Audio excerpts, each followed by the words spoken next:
Reproductive justice framework places reproductive health and rights within a social justice framework. Right of individuals to have the children they want, raise the children they have, and plan families through safe and legal access to abortion and contraception. The right to express one's gender and sexuality free from oppression. LGBTQ and reproductive justice movements.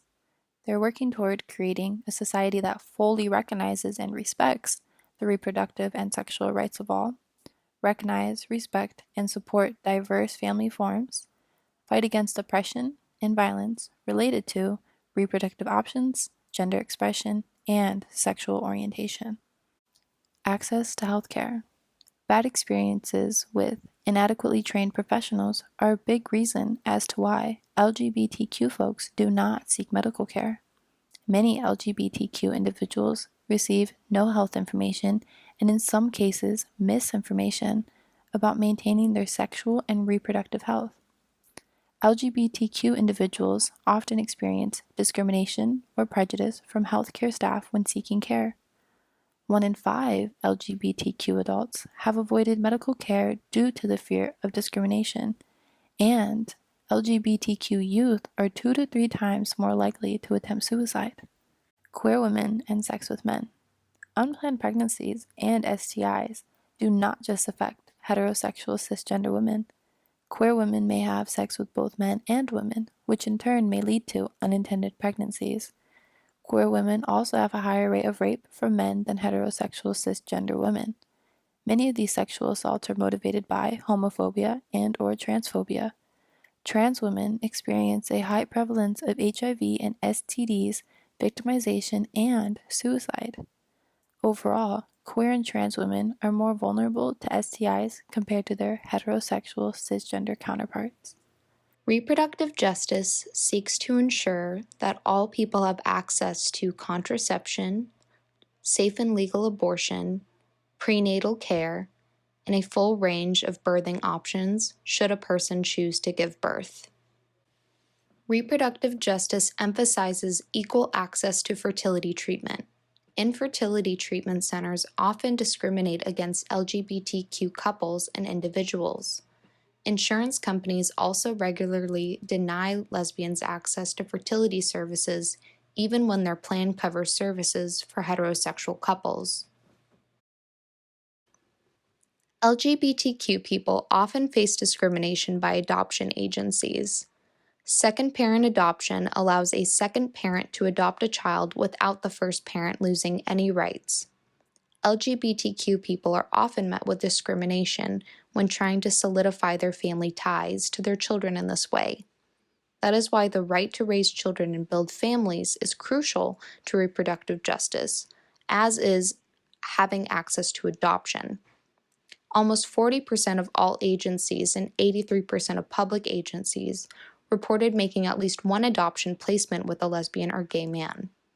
However, 1/3 of agencies would reject a gay or lesbian applicant, either because of the religious beliefs guiding the agency, a state law prohibiting placement with LGBT parents, or a policy of placing children only with married couples. Additionally, agency heads are more likely to have negative views towards gays and lesbians adopting when they associate such adoptions with greater evaluation and support needs. Currently, only about 50% of states allow second parent adoptions, meaning that many LGBTQ couples are denied the right to fully co-parent their children. However, with the legalization of same-sex marriage, this is changing somewhat. These legal obstacles hurt LGBTQ family formation and limit the ways LGBTQ parents can protect their families. All of these options are also very expensive, with the exception of foster parenting, which also impacts access. Transgender people face harsher discrimination in the adoption process. Transgender parents who desire to transition risk being stripped of their parental or custodial rights because of legal and social biases and transphobia.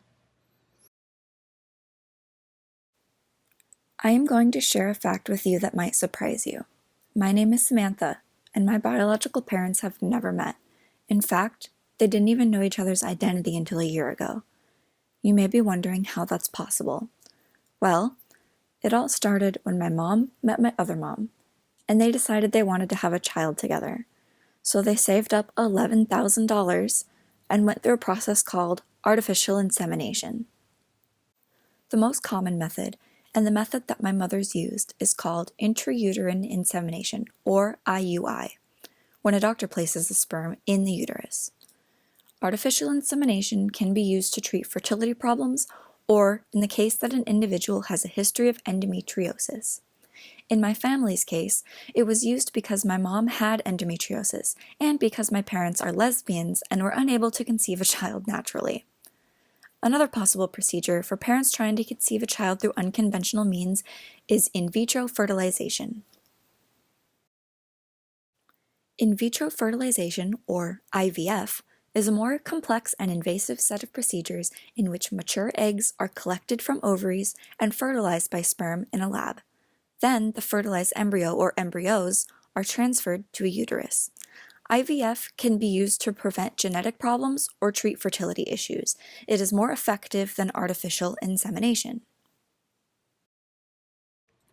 Reproductive justice includes having the ability to lead healthy sexual and reproductive lives.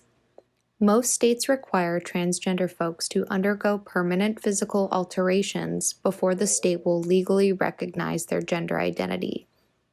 Many jurisdictions require, in order to receive a new ID card or birth certificate, transgender men are subject to radical hysterectomies or mastectomies. On the other hand, transgender women are subject to having their reproductive organs unnecessarily removed. Such requirements essentially impose permanent sterility on those who wish to have their gender identity fully recognized under the law. However, because transgender people have a much higher poverty rate than cisgender folks, they seldom have the financial resources to obtain hormone therapy and/or sex reassignment surgery. In order to advocate for reproductive justice and reproductive justice for queer folks, we must support laws and policies that promote equal recognition and treatment of all families. We must call attention to the sexual and reproductive health needs of LGBTQ communities. And we must support local and state and national efforts for non-discrimination laws that protect sexual minorities from discrimination in employment, adoption, health insurance policies, and healthcare services.